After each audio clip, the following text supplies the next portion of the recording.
exciting game coming. Cool.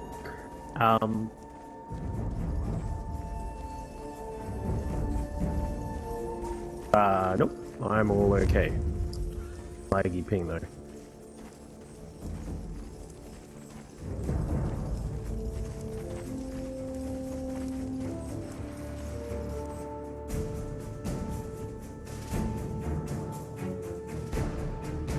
Yeah. Right. So we've got, we can see now, well, once you get back in, I'll just call it for now. We've got Teletubbies actually smoking down straight into the Radiant Jungle. They're going to have a fight straight up, it looks like. Oh, wow. Smoke's Innocence, yeah. They've popped, they've got a wisp in the trees here, actually, a very sneaky wisp just hanging off to the side, breaks the smoke, and there's no way going to be a fight here for now. We might see, I wonder if Teletubbies are actually going to sort of 30 seconds wait to re-engage here. It looks like they will. We've got our Nyx and the Lich just sort of sitting off to the side, but they do get scouted out. So the ward goes down. That ward they've just chucked in the small camp. It's really important because this one blocks off the small camp anymore, but they block off camp, and that'll be quite annoying for the wing side to pick that one out. So friends will be split. We'll have our bounties going each way, and go to the start of this game.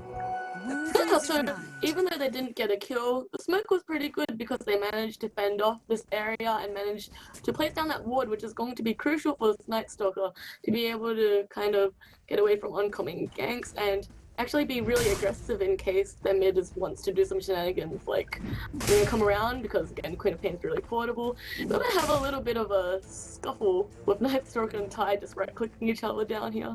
Yeah, it's trying to make some space there, and looks like the Dire Courier went down, jumped straight away by Blink and Innocence. Just a quick little look at the lineups as well.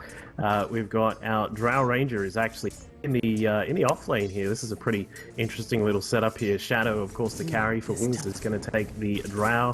We've then got Blink in the mid, of course, with the carry hero. He's going to be up against miggL.Z, and got a Tide, of course, down in the safe because of our very interesting chop of the lanes here. Rubick will be assisting Shadow up top. Of course, that's iceice, not to be confused with iceice. And of and then we course also we've have got ice, Innocence. as in like with just one word ice. That's so true. One That's ice true. On each. Yeah. One of my favorite things is watching Ice times 3, just because he also used to play StarCraft as well. So he's a pretty cool dude, good old Daryl. But anyway, back here in our game, if you want to jump on Teletubbies, guys. Oh. Yeah, so I was just thinking that I really like the lane switch. Oh, well, it's a switch, but not really a switch.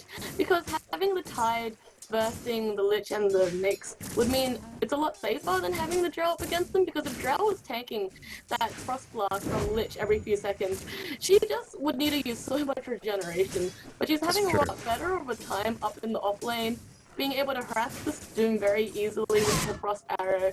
And Night Stalker's also, even though this is more of a support Night Stalker, protect our Doom from dying, it caused them to be in a very awkward situation. I don't think they would have intended for this to be a support Night Stalker. Yeah, they it's interesting. They actually all grabbed their boots quite early. I'm not sure if they had that off the bat, but the Teletubbies guys are just a slight difference in some of the items here. Like as you said, the Night Stalker, no Iron Talons, so he's obviously not going to be jungling. He's going to have an interesting time trying to have a bit of a brawl here with iceice, but he's. As you said, once we approach the 4-minute mark, that'll be the interesting point as to whether Night Stalker can get into this game here. But I understand correctly, you sort of know a bit more about the Teletubbies than I do. Why don't you sort of tell us a bit about their... Oh yeah, so we have Hargoy, which I believe played their lane. Ooh, miggL.Z going down. First blood. Oh no, I missed the kill. So what happened there? We had just quite a simple one. Blink up against he actually blinked onto the bottom. We're actually having another missed kill, should I say.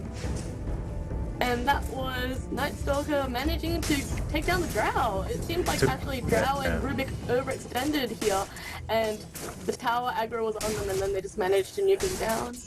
a bit of a trade because the Doom also got taken down. So we see that Wings is up on the board at 2 kills so far. We'll this Doom jump into the jungle for a second. He's going to grab one of the mud golems to grab that stun, which is always very handy. And this is going to be this. I love the aggressive tri-lane here from Wing. So good to see them sort of throwing this out. You didn't really see too much of this at Manila. It was sort of more of a kind of a thing where it was much more common, you know, like a year before. But now, I think thanks to some of the changes with the lanes, such as this pull, which iceice has just grabbed, makes it aggressive tri-lanes quite interesting. I haven't really seen them come back to sort of the powerful, I suppose you could say, common sort of stage that they were back, call it 2015, that kind of stuff. But just every now and then. Yeah, and it's pretty good that they rotated Wisp up, down from the mid because they kill mid off. Now they know that this Queen of Pain has a level up on bottom and can kind of dominate miggL.Z lane. So like, okay, we've got mid down, let's go dominate top as well. Which is really mid. Blink, but it doesn't get over. Clip it. Nigh Stalker and Phoenix doesn't leap up, they're catching up to him. There's stuff with an arrow, and it goes down to Lich's mid. So that was very fortunate. He wanted to try to where this was, but was a bit short. Yeah, good smoke gank there. It's night time, as we pointed out. We're now at the 5-minute mark, so but we got a smoke in from Teletubbies there, and they're even looking to come down on this Tide. Of course, the big problem there is the Tide is a very hard hero to kill, so we'll see if they are able to jump on him now. It looks like they're going to go back to mid, as the bottom is in trouble once again. The Wisp is in, he grabs a Fairy Fire, going to stay alive for now, but then gets smashed up by some of the Wisp power balls there, and it actually turns around with Nigh Stalker jumping on the Quap, and Quap is a little bit of trouble, but it looks like he'll get away for now. iceice TP's in, lifts him up, and down goes the Nigh Stalker. We've even got Quap, two balls down with the urn there.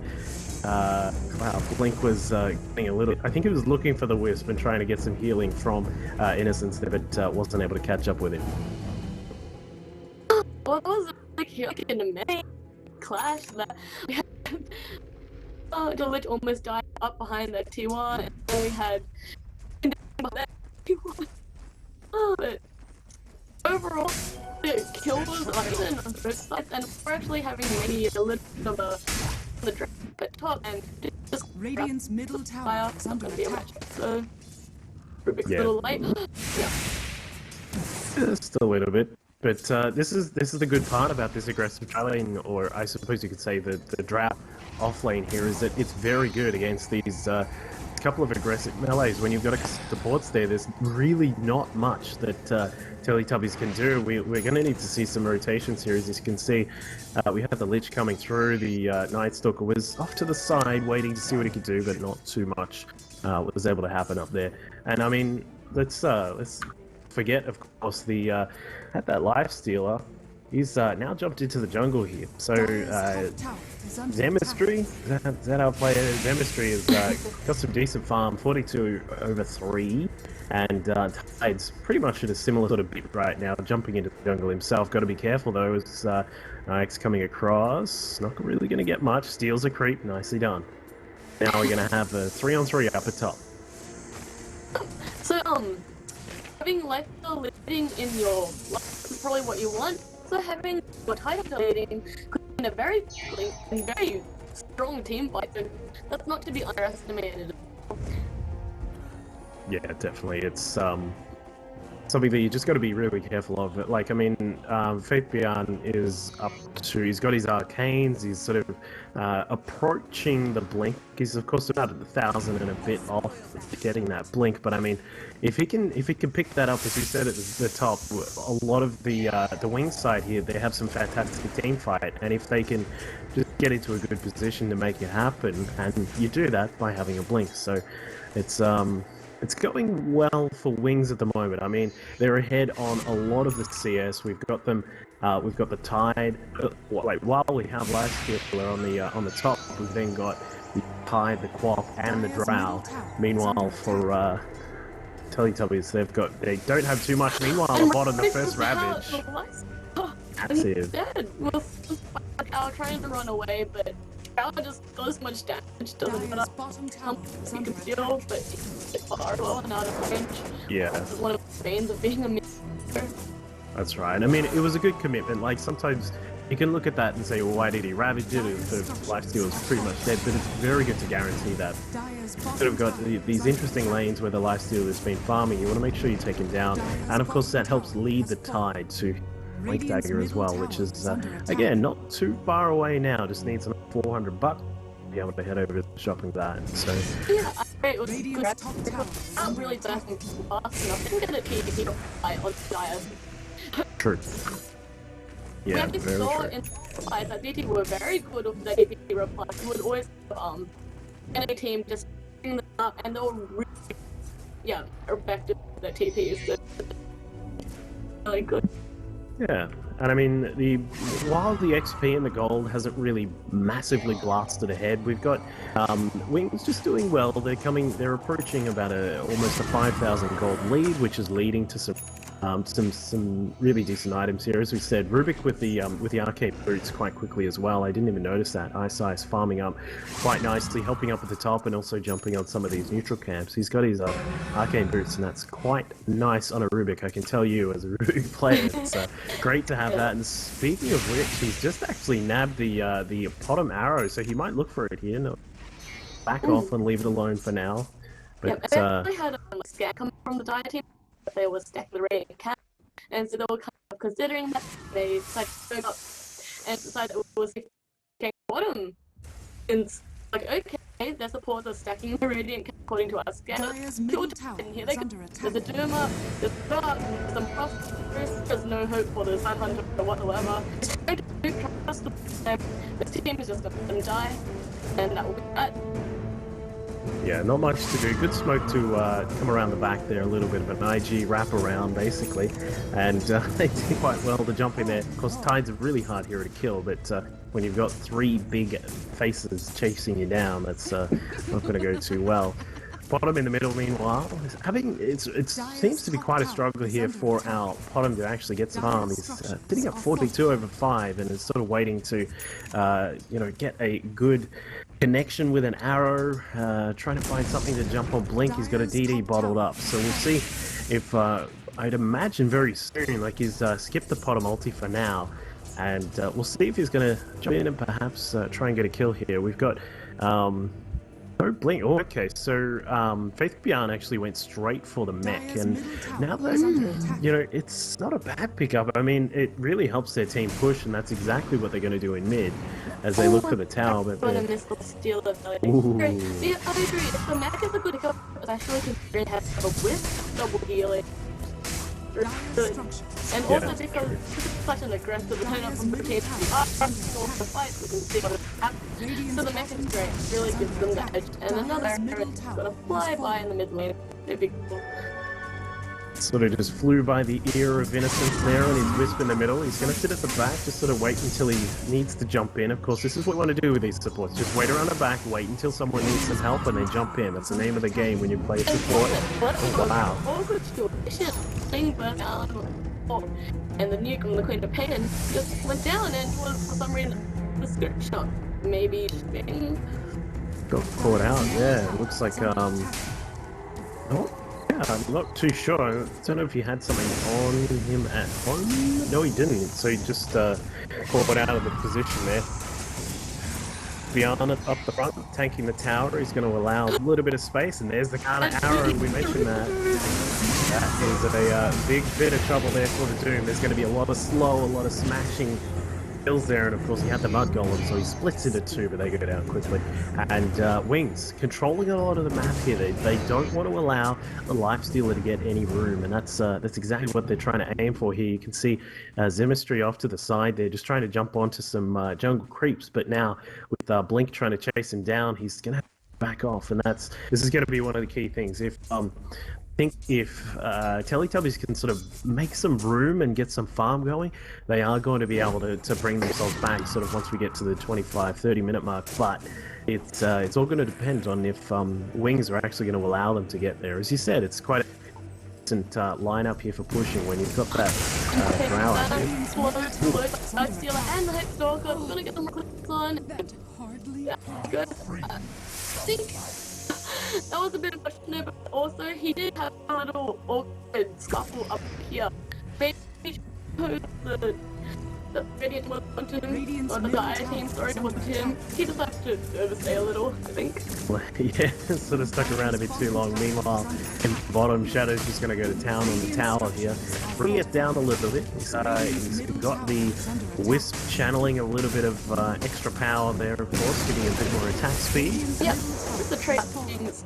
Dire's structures are fortified. I guess that's an okay trade. I think it's a good trade. Because they have no towers, and the wings are towers. That tower wants a lot of control of the map. It does restrict a bit of the movement through middle for wings. The one thing that does concern me is that if wings get a reasonable fight, like if they are able to take down 2 or 3, primarily you want to get like the Lich down and possibly the bottom. Then wings are going to be in a very good position to take the Roshan without any TPs in because of the loss of that tier 2 tower. Meanwhile, at the top, looks like we see XemistrY going down because he's being caught out by that Wisp and the relocate on the Drow. Ooh, and a random arrow flying out there from miggL.Z, and he's going to catch the Drow, but not to worry. So that's a Lifestealer down, 30 seconds out there, and that's not the best of situations here for Teletubbies. Yeah, and that was actually a very good job with, even though I saw that they were going to engage, they saw behind. I realized that this estimation of DTT's towers is because of the drop apparently. She's saying, what's this? It's just, they don't have DTT reactors. Yeah, it's so much damage coming out. And with that Dragonlance as well, adding to the range, it adds a bit of agility and strength as well. So Dragonlance is quite obviously a really standard sort of pickup here for Drow, just because of that extra range, generally speaking, but also the extra little tidbits that it adds in are really cool for a hero that needs a bit more damage and needs a bit more strength. Yeah, and that is a really good pick. Because on the DTT side, we do have pretty, I guess, melee heroes as well as heroes, but being able to just custom that little extra just could actually make all the difference. Could be out of range, for example. Really? Whoa. Radiant's bottom tower is under attack. But just then at level 7 he didn't have it. Is that normal? I'm not happy. Wait, we have a TDP option and can actually manage it away. Just gets out. Yeah, but is that normal to not skill this or just... Sort of, like, it sort of depends how your team is doing. Like, because darkness is such a weird thing, like, it's not, I don't know if you remember, like, the old days where it was like, it was something that lasted for about 30 minutes or something ridiculous like that, whereas now, because it's such a short duration and because the cycle is quite different, it really does depend on how you're feeling, how you want to actually use it. But we do see that Teletubbies are coming in. They're actually in a very good position because now that is a massive ravage for a cord, and then the Gust as well.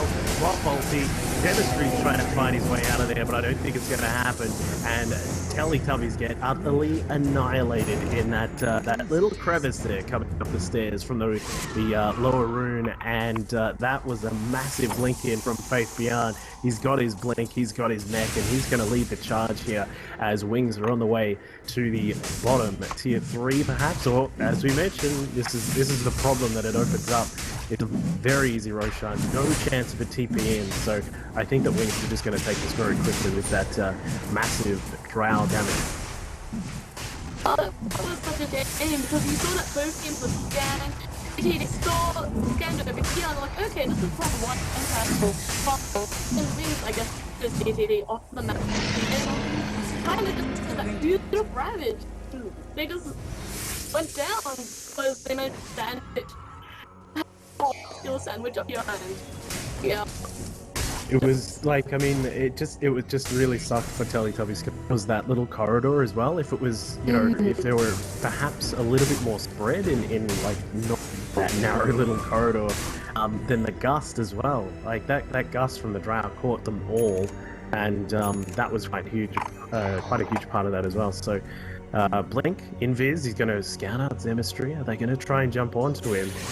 Doom off to the side. Here comes the silence. XemistrY with the not going to be able to rage out of this one. Down he goes. Innocence comes in as well. Doom's going to do what he can. I think he may be able to chuck. Yep, does get the Doom on Innocence, but Innocence should be fine. I don't think he's going to die from that. Yeah, he got mad. Yeah, he'll be all Just good. doing. Oh, but he has overcharged spawn. Oh no, he's gonna survive. He could have overcharged up, so that was a little scary. Radiant's top tower is under attack. One of those things like when you pudge and you get silenced with rod on it. It's like, oh, I don't want that. Turn it off. But well, we see another tier 1 go down, so that's 2 tier 1s for Teletubbies. They've got sort of creating a little bit more space. The problem is, as we mentioned, they've got a couple of sort of melee heroes. I'm still yet to see it best as well. I just want to point that out. And it's actually shut. Looking for a Doom, so he just doing a little bit of practice. They are aware that the Drow has an Aegis. Then again, Aegis is on the Drow, which I suppose he is doing all the team damage, but if you kill the team while the Aegis is spawning, what is Drow really going to do? Probably going to help, so that's kind of interesting. Is this arrow? Oh, yeah, that's it. A little due to the side, a little bit of line dancing to get out of the way of that one. And yeah, it looks like Wings are going to back out for now. So they know that everybody's back up and running.